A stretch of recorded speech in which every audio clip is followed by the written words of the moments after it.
నమో తస్స భగవతో అర్హతో సమ్మా సంబుద్ధస్స.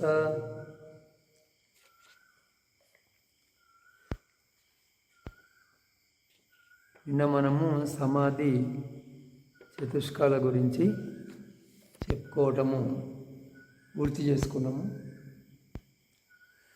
ఈరోజు సమాధికి మలినం ఏది, విశుద్ధి ఏది అనే దాని గురించి చెప్పుకుందాం. దీనికి మలినం ఏది, శుద్ధి ఏది అనే ఈ ప్రశ్నలకు విభంగంలో సమాధానము ఇవ్వబడి ఉన్నది. ఇచ్చట మలినము హానభాగీయ ధర్మము, శుద్ధి విశేషభాగీయ ధర్మము. మలినం అనేటువంటిది ఏకాగ్రతను తొలగిస్తుంది. శుద్ధి అనేటువంటిది ఇందులో ఉన్నతమైన స్థితులు, విశేషమైన స్థితులు పొందడానికి ఉపయోగపడుతుంది.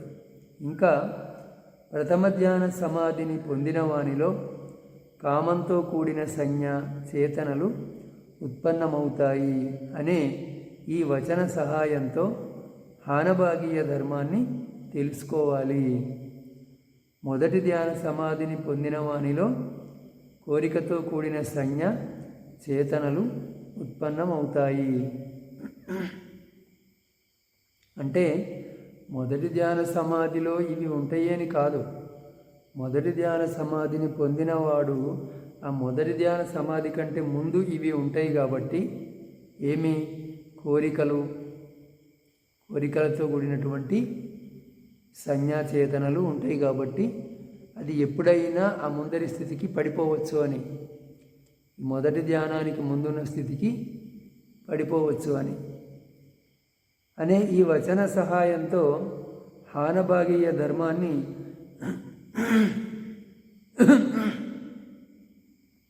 తెలుసుకోవాలి. వితర్కం లేని సంజ్ఞ, మనసికారాలు ఉత్పన్నమైనప్పుడు ప్రజ్ఞ విశేషభాగిని అవుతుంది అనే ఈ వచనంతో విశేషభాగీయ ధర్మాన్ని తెలుసుకోవాలి. అంటే ప్రథమ ధ్యానంలో ఏకాగ్రత తొలగిపోవడానికి అవకాశం ఉన్నది.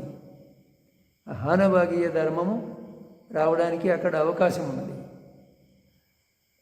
కానీ వితర్కం లేని సంజ్ఞా మనసికారాలు ఉత్పన్నమైనప్పుడు, అంటే ఏ ఆలోచన లేకుండా లేనటువంటి చింతన ఉత్పన్నమైనప్పుడు, అంటే మనసు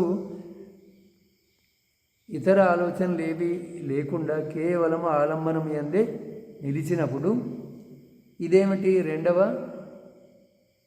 ధ్యాన సమాధి. ఇది అవితర్క సహగత సంజ్ఞ. అందులో వితర్కము, ఆలోచనలు ఉండవు. అటువంటి సంజ్ఞ, అటువంటి చింతన ఉత్పన్నమైనప్పుడు అది అంతకంటే ఉన్నత స్థితులకు వెళ్ళడానికి సహకారి అవుతుంది. కాబట్టి ఇది విశేషభాగిని ప్రజ్ఞ అవుతుంది. రెండవ ధ్యాన సమాధిలోని ప్రజ్ఞ విశేష భాగిని ప్రజ్ఞ అవుతుంది అనే దానితో విశేషభాగీయ ధర్మాన్ని తెలుసుకోవాలి.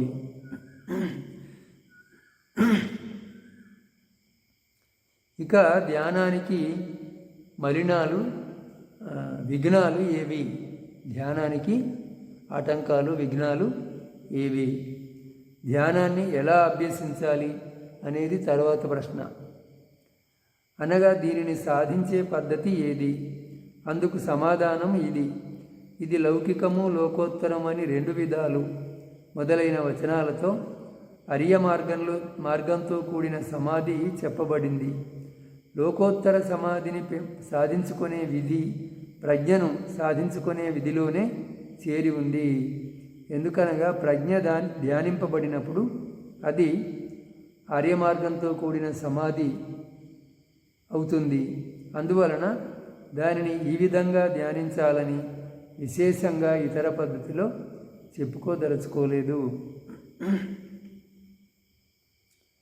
సరే, దీన్ని సాధించుకునే పద్ధతి ఏది అని అంటే మనం ఇంతకుముందే చెప్పుకున్నాము, లౌకిక సమాధి, లోకోత్తర సమాధి అని.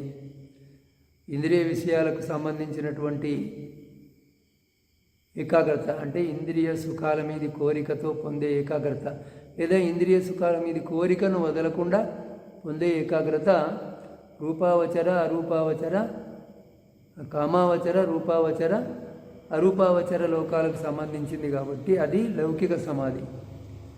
లోకోత్తర సమాధి నిర్వాణాన్ని పొందే ఉద్దేశంతో, కోరికలను దాటిపోయే ఉద్దేశంతో పొందబడుతుంది కాబట్టి దాన్ని లోకోత్తర సమాధి అని అన్నారు. అరియ మార్గ సమాధి లోకోత్తర సమాధి. అందువలన దీన్ని ప్రత్యేకంగా చెప్పదలుచుకోలేదు అని అంటున్నాడు. ఆర్య మార్గంతో కూడిన సమాధి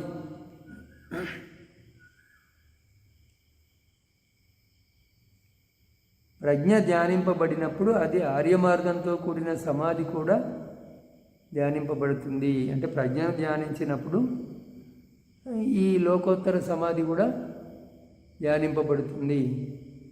అందువలన దాన్ని ప్రత్యేకించి ఒక పద్ధతిలో చేయాలని చెప్పదలుచుకోలేదు అన్నాడు. కానీ ముందు ముందు ఆ వివరాలన్నీ వస్తాయి మనకు. కానీ లౌకిక సమాధి ధ్యానంలో చెప్పబడిన విధిని అనుసరించి శీలాన్ని శుభ్రపరుచుకొని సుపరిశుద్ధ శీలంలో నిలిచి 10 విఘ్నాలలో అతనికి ఆటంకంగా ఉన్న వాటిని తొలగించుకొని సమాధికి సహకరించే కర్మస్థానాన్ని, ధ్యాన ఆలంబనాన్ని తెలిపే కళ్యాణమిత్రుని అంటే సాధనా మార్గంలో సహాయకుడు ఆచార్యుని వద్దకు పోవాలి. అతని వద్ద 40 కర్మస్థానాలలో తనకు సరిపడిన కర్మస్థానాన్ని గ్రహించి సమాధి భావనకు అనుకూలంగా లేని విహారాన్ని, నివాస స్థానాన్ని వదిలిపెట్టాలి. తర్వాత అనుకూలంగా ఉండే విహారంలో ఉంటూ చిన్న చిన్న ఆటంకాలను నశింపజేసి సమాధిని పెంపొందించుకునే అన్ని విధానాలను అభ్యసించాలి. ఇదియే సంక్షిప్త వర్ణనము. ఇక మొట్టమొదట ఇతడు తన శీలాన్ని పరిశుద్ధం చేసుకోవాలి. పరిశుద్ధ శీలం లేకుండా సమాధి కుదరదు, కుదిరినా అది నిలవదు. ఆ విధంగా నిలిచి ఇంతకుముందు అంటే ఇక ముందు చెప్తాడు. తర్వాత ఈ 10 విఘ్నాలు ఏమిటి ధ్యానానికి, ఆ 10 విఘ్నాలను తొలగించుకొని కర్మస్థానాన్ని తెలిపే ఆచార్యుడు కళ్యాణమిత్రుడి దగ్గరకు వెళ్ళాలి. కర్మస్థానం అంటే ఏమిటి? ధ్యానం చేసే విధానం, మనసును ఎక్కడ నిలపాలో ఆ స్థానాన్ని ఏమంటారు? కర్మస్థానము అని అంటారు. దాన్ని తెలిపేటువంటి ఆచార్యుడు గురువు దగ్గరికి వెళ్ళి దాన్ని తెలుసుకోవాలి. తెలుసుకొని ఆ తర్వాత ఏదైనా నివాసము తనకు అనుకూలంగా లేకపోతే దాన్ని వదిలిపెట్టి అనుకూలంగా ఉండే నివాసంలో ఉంటూ ధ్యానము చేసుకోవాలి. ఇక విస్తార వర్ణనం. 10 విఘ్నాలలో అతనికి ఆటంకంగా ఉండేవానిని నశింపజేసి అన్నదానిలో ఇక్కడ విఘ్నాలు ఎన్ని విధాలో చెప్తూ ఉన్నాడు. ఆవాస విఘ్నము, కుల విఘ్నము అంటే వంశ విఘ్నము, లాభము, గణము, కర్మ, మార్గము, జ్ఞాతి అంటే బంధువులు, వ్యాధి, గ్రంథ, ఇద్ది అంటే సిద్ధి. ఈ 10 విఘ్నాలు ఉన్నాయి ధ్యానానికి. వీటిలో ఆవాసమే ఆవాస విఘ్నము. ఆవాసమే అంటే ఉండేటువంటి చోటు, ఇదే ఆవాస విఘ్నము. కులం మొదలైన వాటిని కూడా ఇలాగే కుల విఘ్నము అంటే వంశానికి సంబంధించిన ఆటంకం మొదలైన విధంగా తెలుసుకోవాలి.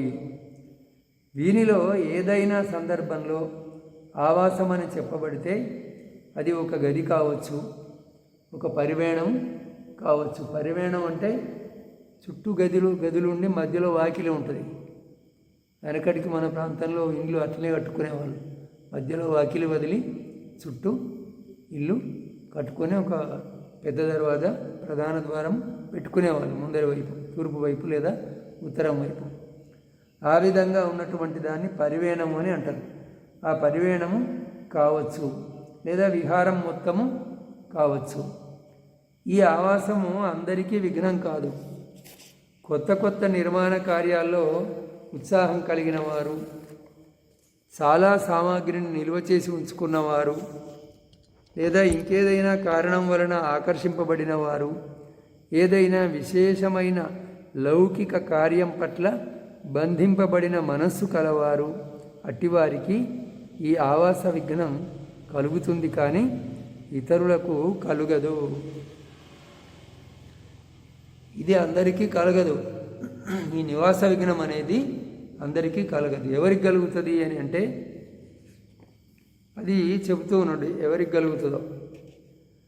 కొత్త కొత్త నిర్మాణ కార్యాల్లో ఆసక్తి కలిగిన వారు, విహారంలో ఇంకో 4 గదులు వేద్దాం, 4 రోడ్లు వేద్దాం, నల్లాలు పెడదాం, ఇట్లా ఎప్పుడు ఏదో ఒకటి చేద్దాం అనుకునే వాడికి ధ్యానానికి సమయం ఉండదు. అటువంటి వాడికి అది ఆటంకం అవుతుంది. ఇంకా చాలా సామాగ్రిని నిల్వ చేసి పెట్టుకుంటారు. కొందరికి అది అలవాటు, ఇల్లు నిండా సామానే ఉంటుంది. అటువంటి వాడు ఎటు పోవాలన్నా కూడా ఆ సామానంతా తీసుకొని పోలేడు కదా, అందువల్ల అది విఘ్నం అవుతుంది. దాని మీద మమకారం కూడా ఏర్పడవచ్చు. ఇంకా ఏదైనా లౌకిక కార్యం పట్ల, లోక సంబంధమైన పని పట్ల ఆసక్తి కలిగిన మనస్సు ఉన్నవారికి కూడా ఈ ఆవాస విఘ్నము కలుగుతుంది. శాస్త్రాలలో ఈ కథ చెప్పబడింది. 2 కులపుత్రులు అనురాధపురం నుండి బయలుదేరి ఒకరి తర్వాత ఒకరు స్తూపారామంలో ప్రవేశించారు. 2 భిక్షువులు అంటే 2 కులపుత్రులు అంటే ఉత్తమ వంశానికి చెందినటువంటి వాళ్ళు అనురాధపురం నుంచి బయలుదేరి స్తూపారామానికి వెళ్ళిండ్రు. స్తూపారామం అనేది ఒక విహారం. అందులో అంటే వీళ్ళిద్దరూ భిక్షువులైండ్రు. తర్వాత ఒక భిక్షువు 2 మాత్రలను అంటే భిక్షుని ప్రాతిమోక్షాలను నేర్చుకొని 5వ ఏట ప్రవారణంలో పాల్గొన్న తర్వాత, వర్షావాసం తర్వాత భిక్షువులంతా సమావేశమవుతారు. దాంట్లో పాల్గొన్న తర్వాత ఖండరాజికి అంటే అనురాధపురానికి తూర్పు దిశలో పర్వత ఖండాల మధ్య గల అడవిలోనికి పోయాడు. అనురాధపురము ఎక్కడ ఉంటుంది? ఇది శ్రీలంకలో ఉంటుంది. ఆ అనురాధపురానికి తూర్పు దిశలో అడవులు ఉన్నాయి. ఆ అడవుల్లో ధ్యానం చేసుకోవడానికి వెళ్ళిపోయిండు. 2వ భిక్షువు స్తూపారామంలోనే ఉండిపోయిండు. ప్రాచీన ఖండరాజికి పోయిన భిక్షువు చాలా కాలం అక్కడే ఉండి స్థవిరుడు కావటం అంటే భిక్షువు అయిన తర్వాత 10 సంవత్సరాలు పూర్తి కావటం.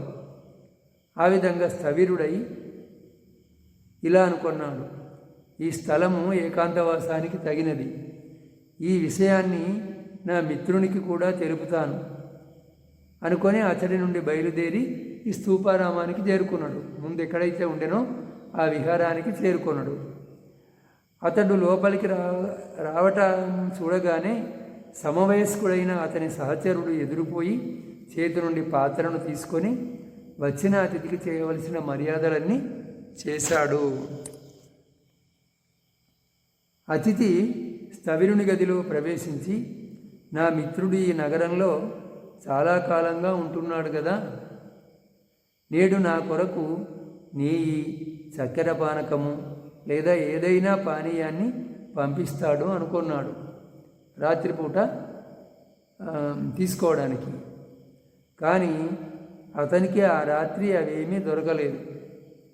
ఇక ఉదయము ఇప్పుడు సేవకులతో యవాగును తినుబండారాలను పంపుతాడు అనుకున్నాడు. యవాగు అంటే కిచిడి. కానీ అప్పుడు కూడా అవేవి రాలేదు. మళ్ళీ ఏమనుకున్నాడు, తెచ్చేవారు లేకపోవచ్చు, గ్రామంలో ప్రవేశించిన తర్వాత ఇస్తాడు అనుకున్నాడు.